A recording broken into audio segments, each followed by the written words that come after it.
ঋষির সন্তান। তাই মাতাজি আমাদের এখানে গীতা পাঠ করলেন, যে গ্রন্থ সমুদ্রের ন্যায় গভীর, আকাশের ন্যায় উদার, পৃথিবীর সকল ধর্ম গ্রন্থকে যে গ্রন্থ কাঁধে করে রাখতে পারে, সেই হচ্ছে আমার ধর্মগ্রন্থ শ্রীমদ্ ভগবত গীতা। কানাইলাল দত্ত ঘুমাচ্ছে, নাক ডাকছে, এসেছে জল্লা, বলছে কানাইলাল দত্ত ওঠো, তোমার কি প্রার্থনা? কানাইলাল দত্ত হাত জোড় করে বলছে, আমার কোনো প্রার্থনা নাই, আমি শ্রীমদ্ ভগবত গীতা পড়ব। এ প্রেরণা আমরা কোথেকে পেলাম?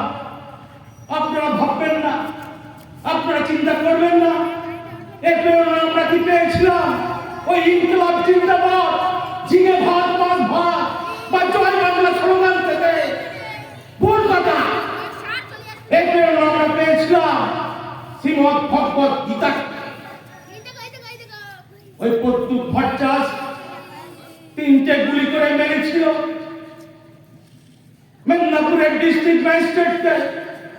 সকালে উঠে স্নান করে শুভ্র বসন করে গলায় গলায় গৌরী পুত্রীকে জড়িয়ে ভোরের প্রথম সূর্যকে প্রণাম করে ফাঁসি কাষ্ঠকে চুম্বন করছেন। এ প্রেরণা আমরা কোথেকে পেলাম? এ প্রেরণা আমরা পেয়েছিলাম শ্রীমদ্ ভগবত গীতা থেকে। একবার বিদায় দাও গো মা, ঘুরে আসি, হাসি হাসি করবো ফাঁসি, দেখবে ভারতবাসী মুক্তির মন্দির সোপান তলে কত প্রাণ হলো বলিদান। এই আমার বালক ক্ষুদিরাম যখন ফাঁসি কাষ্ঠকে চুম্বন করছে, জল্লাদ জিজ্ঞাসা করছে, ওহে ক্ষুদিরাম, তোমার বয়স এত কম, তোমার ভয় করছে না? আমার ভগবান, আমার বালক ক্ষুদিরাম ফাঁসির মঞ্চে জল্লাদকে বলছে, দেখো জল্লাদ, আমার বয়স কম হতে পারে, কিন্তু আমার ধর্মগ্রন্থ শ্রীমদ্ ভগবত গীতা, আমি শ্রীমদ্ ভগবত গীতা পড়েছি। কিছুদিনের মধ্যে আমি আমার মাসির ঘরে জন্মগ্রহণ করব। তাই আপনাদের অনুরোধ, আপনারা গীতা পাঠ করবেন। আমরা প্রতিটা খণ্ডে খণ্ডে আমাদের কার্যকর্তারা গীতা পাঠের ব্যবস্থা করছে, আপনারা গীতা পাঠ করবেন। কিন্তু শুধু গীতা পাঠ করলে হবে না। আমার ভগবান শ্রীকৃষ্ণ ওই কুরুক্ষেত্রের সমরাঙ্গনে উনি বলছেন, বিনাশায় চ দুষ্কৃতাম, 3টে কাজের জন্য আমি পৃথিবীতে এসেছি। যারা অসুর তাদেরকে বধ করার জন্য, আর মানব জাতিকে মুক্তির পথ দেখাবার জন্য, আর যে কালনাগিনী তাকে হত্যা করার জন্য। তাই আমরা দেখি মালা চন্দনে ধর্ম করা যায় না। ধর্ম হয় না শুধু রুদ্রাক্ষের মালায়, ধর্ম হয় না শুধু তুলসীর মালায়, ধর্ম হয় না শুধু কাঠের মালায়, ধর্ম করতে লাগে শক্তি। তাই আমার ভগবান যখন ওই বৃন্দাবন থেকে মথুরার দিকে যাচ্ছে, সামনে পড়লো বিশাল হাতি, পাগলা হাতি, নাম কুপদয় হাতি। সেই হাতি রাস্তা ছাড়ছে না। আমার ভগবান 2 ভাই হাতির 2 দাঁত ধরে 2 মাইল ছুঁড়ে ফেললেন। ভগবান এগিয়ে যাচ্ছে, সামনে পড়লো বিশাল 2 দৈত্য, অঘা এবং চানু। সেই দৈত্য বলছে, তোমরা কারা, কোথেকে এসেছো, কোথায় যাবে? আমরা 2 গোপবালক, আমরা রাজাকে কোনোদিন দেখিনি, আমরা রাজদর্শনে যাচ্ছি। ও রাজদর্শনে যাচ্ছি, রাজদর্শনে গেলেই আমাদের সঙ্গে যুদ্ধ করতে হবে। সেই 2 ভাই চপেটা ঘাতে থাপ্পড় মেরে সেই 2 দানবকে ধরাশায়ী করে তারপর কংসের গিয়ে গিয়ে সেই ইতিহাস সবার জানা। ওই কুরুক্ষেত্রের সমরাঙ্গনে অর্জুন বলছেন যুদ্ধ করবেন না, তার হাত কাঁপছে, তার পা কাঁপছে, ধনুর্বাণ হাত থেকে পড়ে যাচ্ছে। এমন অবস্থায় তিনি ভিক্ষান্ন ভোজন করবেন, তিনি বনভবন করবেন। এই এখানে যদি কোনো সেকুলার থাকে যারা ওই বিদেশের দালাল এই পশ্চিম বাংলাটাকে বিক্রি করতে চাইছে বাংলাদেশের সঙ্গে, সেই ঝিঙে বাংলা, সেই জয় বাংলার লোক, তারা কি বলবে? অর্জুন ওঠো, তুমি ধনুর্বাণ ছাড়ো, গৈরিক বসন করো, আর কলকাতাও না মানুষের ঘুমের ব্যাঘাত। কিন্তু না, স্বয়ং এসে দাঁড়ালেন ওই কুরুক্ষেত্রের সংগ্রামে আমার ভগবান শ্রীকৃষ্ণ। তিনি বললেন, অর্জুন তুমি নাকামি করো না, তুমি ধ্যাস্তামি করো না। 6 মাস অতিবাহিত করে তুমি প্রতিজ্ঞা গ্রহণ করেছিলে অখণ্ড ভারতবর্ষ রচনা করা, ভারতের নরনারীদের উদ্ধার করা, আর এখন বলছো তুমি যুদ্ধ করবে না? তুমি ওঠো, ধনুর্বাণ তোলো, বিধর্মীদের হত্যা করো, আর তার জন্য যদি ছল বল কৌশল অবলম্বন করতে হয় তার নিদান দেওয়া আছে শাস্ত্রে। দুর্ভাগ্য বাঙালি হিন্দু।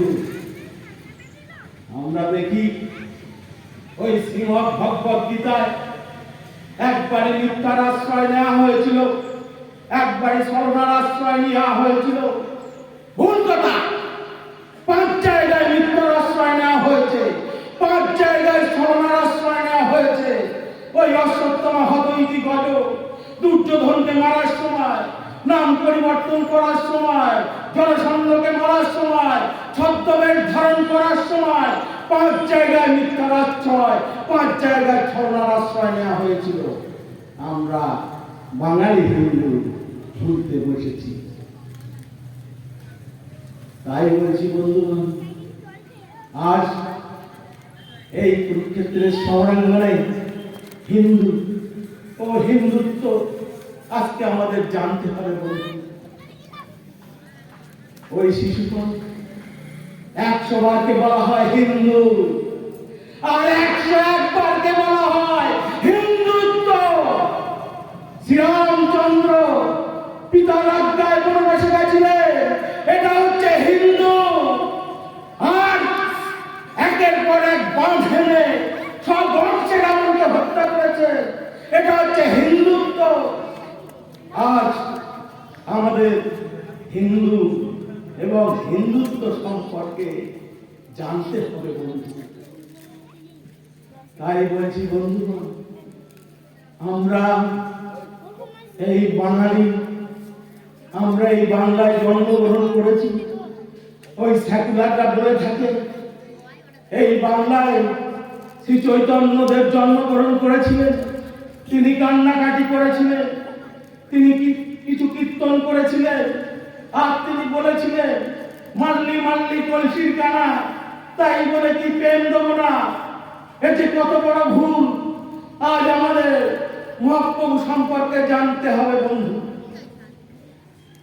যখন কাজী বলছে নবদ্বীপে কীর্তন করা যাবে না, সমস্ত মা বোনদের দিয়ে আসতে হবে তার বাড়িতে, আর সব পুরুষ মানুষকে মোল্লা হতে হবে, তখন এই আমার ভগবান, এই মহাপ্রভু লক্ষাধিক মানুষকে সংগঠিত করে জ্বলন্ত মশাল হাতে কাজীর বাড়ি গিয়ে বলছে, আয় কাজী, তোর কাজী, মার কাজী, আয় আয় কাজ, হাজিয়ার বেটা, কোথায় পালাবি কাজী বেটা, এক রকমের পরিবর্তন ভুবন নিশ্চল। কে বলছে? এই আমার মহাপ্রভু। মাল্লি মাল্লি করেছি কেন? তাই বলে কি প্রেম দেব না?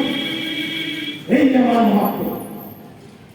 সেদিন নিত্যানন্দের কপাল থেকে যখন ছটছট করে রক্ত ঝরছে, আমার ভগবান, আমার মহাপ্রভু উদিত উদাসনের মতন দাউ দাউ করে চলে উঠে সুদর্শন চক্রের আহ্বান করছে। নিত্যানন্দ ভীতু। নিত্যানন্দ বলছে, প্রভু আমি জোর হাত করি, তোমার এই রূপ সম্বরণ করো। তখন এই আমার ভগবান তার সেই রূপ সম্বরণ করলেন। আমরা যদি স্বামীজিকে নিয়ে আলোচনা করি, এই স্বামীজিকে যারা হিন্দু সন্ন্যাসী বলতে ভয় পায়, ওই ঝিঙে ভাত, মাছ ভাত, ওই জয় বাংলা লোকায়ত, এরা স্বামীজিকে হিন্দু সন্ন্যাসী বলতে ভয় পায়। তার কারণ স্বামীজি নাকি সেকুলার। ভুল কথা। স্বামীজি গর্বের সঙ্গে বলেছিলেন, গর্বের সঙ্গে বলা আমি হিন্দু। স্বামীজি সেকুলার হলো কবে? স্বামীজি জাহাজে যাচ্ছেন, এক পাদ্রী ভারত মাতার নামে গালি দিচ্ছে। স্বামীজি জোর হাত করে পাদ্রীকে বলছে, ওহে পাদ্রী, তুমি আমার ভারত মাতার আস্মিতা, ভারত মাতার বৈশিষ্ট্য, ভারত মাতার গুণ তুমি কিছুই জানো না, কেন খামোখা আমার ভারত মাতাকে গালি দিচ্ছ?